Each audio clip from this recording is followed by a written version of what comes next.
welcome back. Today I'm going to be talking about the sort of books that I read and the sort of books that I've been reading for the past 5 years or so using the website StoryGraph. So I've been an avid Goodreads user since 2016. Goodreads is a very flawed website. If you use it, you probably know it's kind of weird. It hasn't really been updated ever. I've been using it for 5 years and I've never seen anything about it really update or change, which is not good for a website. But it's basically the only book data website available. Until now, I guess. I recently found this website called StoryGraph that seems like it's at least trying to be a competitor to Goodreads, and it does have way more robust data analysis options and like graphs that it makes for you, which I think is really fun. And that's what I'm going to be showing you today. Now, StoryGraph definitely has some flaws. It definitely seems like really janky right now. I see some major categorization issues. I noticed because a few books that I had read were shelved as food and drink, and I never read cookbooks or anything that could be considered food and drink. One of these books is My Year of Meats, which is a novel about the meat industry. Another one was Eating Animals, which is like a non-fiction book, again, about the meat industry. These are not food and drink. This would be like The Jungle being shelved as food and drink. So they've got some problems that they need to iron out. It seems like they're aware that they need to iron these things out, and maybe they will. I could see myself switching from Goodreads to StoryGraph because unlike like social media sites, you know, where they have the problem of trying to be a competitor and it not working because sites are only appealing if everyone moves to them, right? So I remember Google trying to create its own like version of Facebook, and it could have been cool. I had one friend who was really telling everyone like they have better security policies and like everyone go over to Google, but no one did, and so no one wanted to use it. For me, I wouldn't have a problem. If StoryGraph ended up being better than Goodreads, I don't really need my friends to follow me. I do like to see what my friends are reading, but I have like 4 friends. No one uses Goodreads. Even my avid reader friends aren't necessarily avid Goodreads friends. I mostly use it to keep track of what I read. So if StoryGraph ends up being better, maybe I'll switch to it. So this is, I guess, maybe like a bit of a review of StoryGraph, but it's mostly just a video about the kinds of books that I read, in case you're interested. So StoryGraph allows you to import your data from Goodreads, so that's essentially what I'm looking at now. And let's start with 2021, even though I really haven't read that many books yet. It says I've read 9 books. That's not quite accurate because I imported the data a while ago. It starts with moods. I'm not going to pay much attention to this. If they're having problems with genre categorization, I don't trust these mood categories. It says I mostly read reflective, emotional, challenging, lighthearted, inspiring, informative, dark. I'm sort of basing this video on a video done by Hannah Witten, and she went through her data, and she also got reflective as the most common mood. Now, either she and I have very similar reading tastes, I don't think so, or what I do think is happening is that just an exorbitant number of books are labeled reflective. So I'm not really going to pay attention much to the moods. More interested in these other categories like pace. I mostly read medium-paced books. I mean, I mostly read poetry so far this year, so I wouldn't even... There's not much poetry I would categorize as fast-paced. I don't think poetry really has a pace, and if it does, it's probably a slow pace. Page number. This is interesting to me because, first of all, it's objective, right? Like, unlike a mood, you know?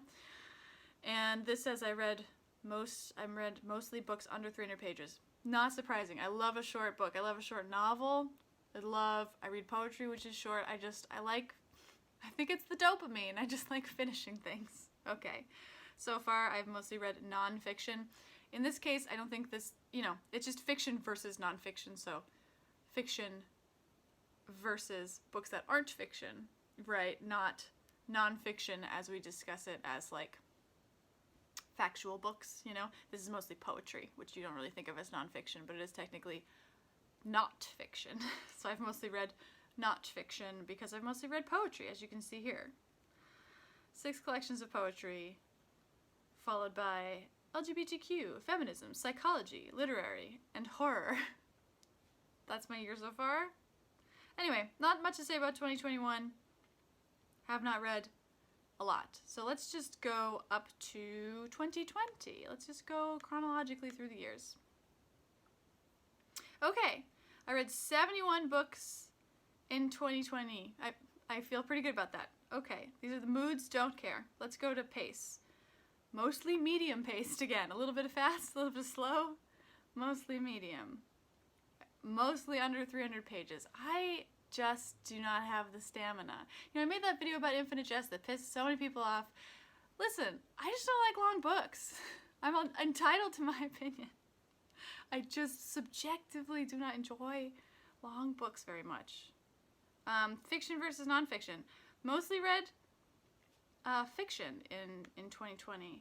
I read 51 works of fiction. That was pretty intentional. I set a goal in 2020 of reading 50 novels. I don't think I actually ended up reading that because some of these are short stories, but 51 fiction books versus 17 nonfiction. That was a concerted effort on my part because I was trying to write fiction and I figured if I'm trying to write novels, I should read more of them, right? So I did manage to read a lot of novels last year. I feel good about that. And now, this is probably the most interesting part to me, genres. Top 5 genres in 2020. Mostly contemporary. Yeah, I like things that are new. I like things that are set in current time and that have been written recently. That's just a strong preference of mine. Literary. I mean, I could make a whole video probably about the genre term literary fiction, right? Feels a little pretentious to me because I think the implication is that it's well written. You know, a lot of the people coming out of MFAs end up writing literary fiction, which is all well and good, but at the end of the day, you know, what if you write sci-fi and it's really well written? Well, it wouldn't really be considered literary fiction because it, you know, you can really only have one genre category because the purpose of genre categories really at the end of the day is for publishing and categorizing and placing things in a bookstore and getting them in the hands of readers. And so you have to pick one, and point being, I think literary fiction could just as easily be described as realistic fiction, and it wouldn't be, because that's usually the case. There is some overlap, you know, like sometimes a book could easily be called literary, or it could easily be called magical realism. We could also talk about why magical realism often feels like it's just... This is a tangent. This is a tangent. I probably shouldn't talk about this. Anyway, I have problems with the term literary fiction. I think most of these books that are being categorized that way, in my case, that I've read, are just realistic novels, realistic current novels. But anyway, I guess that's my second genre. Third genre, poetry. Nobody's surprised. I read 11 poetry collections. That's not actually that many. Fourth genre, LGBTQ. 10 books. That's an interesting category because it kind of contradicts what I just said. LGBTQ is like exclusively kind of a subgenre, right? You wouldn't make a queer section of a bookstore. I mean, you could. That would be a fun display. It would be a fun, you know, you can certainly make like a display in a library or a bookstore, but that's not really a genre category in and of itself because, right, you can have LGBTQ sci-fi, young adult, literary, romance, poetry. Anyway, so that's really not like its own category, but I do read a lot of those books, I suppose. Fifth genre, young adult. That is a surprise. I do not like young adult books, but I guess I read 10 of them. They just entice me. I just can't stay away. Okay, after that we've got some sci-fi, fantasy, horror, thriller. I do love thrillers. I only read 5 in 2020, but I think I really enjoyed them. Mystery, 5. There's some overlap. Books are not exclusively in one category. Historical, kind of surprised. I don't really like historical fiction. Feminism, again, more of like a subgenre. Science, philosophy, short stories, psychology, reference, art, classics, memoir, history, dystopian, magical realism, travel, self-help, romance, politics, music, food and drink. No. Essays and crime. Food and drink, yeah, like I said, that is just like not, they need to get a handle on that category. So that's 2020. Let's just keep going back. 2019. I read 58 books, so not quite as many. Mostly slow-paced. That doesn't really surprise me. I do love a slow-paced book. I'm boring. I like boring books. Page number. Again, okay, I read 28 books that were under 300 pages long. 20 that were 300 to 500-ish, and only 2 that were more than 500 pages. I just don't have the stamina, you guys. I just don't have the attention span. 32 fiction books, 19 nonfiction. So not that much of a disparity there, but I did read mostly fiction. Okay, genres. Top 5 in order: poetry, literary, contemporary, thriller, and self-help. That's a little surprising. I guess I read 7 thrillers. I do like them, you know. Self-help, that's a loaded term if I've ever heard one. I think these are probably mostly, let's click on it. Let's see what they actually are. A New Earth by Eckhart Tolle. Big Magic, Creative Living Beyond Fear. Is that really self-help? The Craving Mind by Judson Brewer. A Field Guide to Lucid Dreaming. I would not call that self-help. Mindfulness, An 8-Week Plan. Hardwiring Happiness, The New Brain, Science of Contentment. How to Break Up with Your Phone. Yeah, these are like mostly psychology, neuroscience, and mindfulness, and creativity. Those are some of my main nonfiction categories where reading to learn categories. I really like psychology and neuroscience and mindfulness. Again, sci-fi, fantasy, and mystery are kind of lower down. Classics, I read 5 classics in 2019. That's the last time I even bothered. I really don't read a lot of classics anymore. You can see the rest. Okay, that's 2019. We can keep going back. Like I said, I've been using Goodreads a long time. This is Goodreads data we're going through. If for some reason you want to know what kind of books I read. Okay, 55 books in 2018. Mostly slow-paced. Mostly under 300 pages. Oh, this is even closer of a split. 22, well, no, about the same. 22 fiction, 33 nonfiction.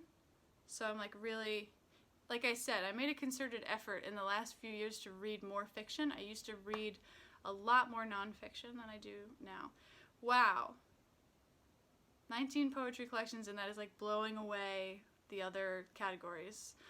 So poetry, literary, self-help, and again, that probably means like psychology, neuroscience, mindfulness, memoir, and psychology.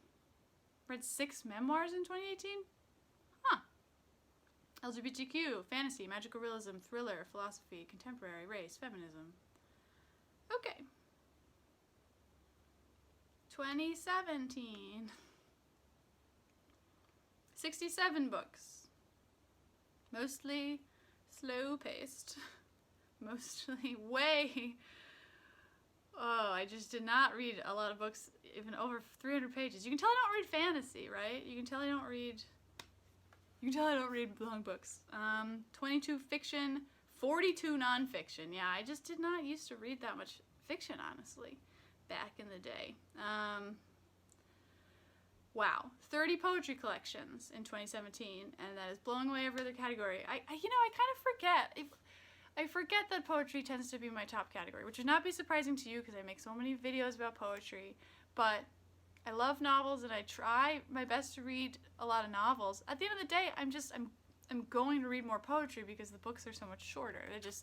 That's just how it goes.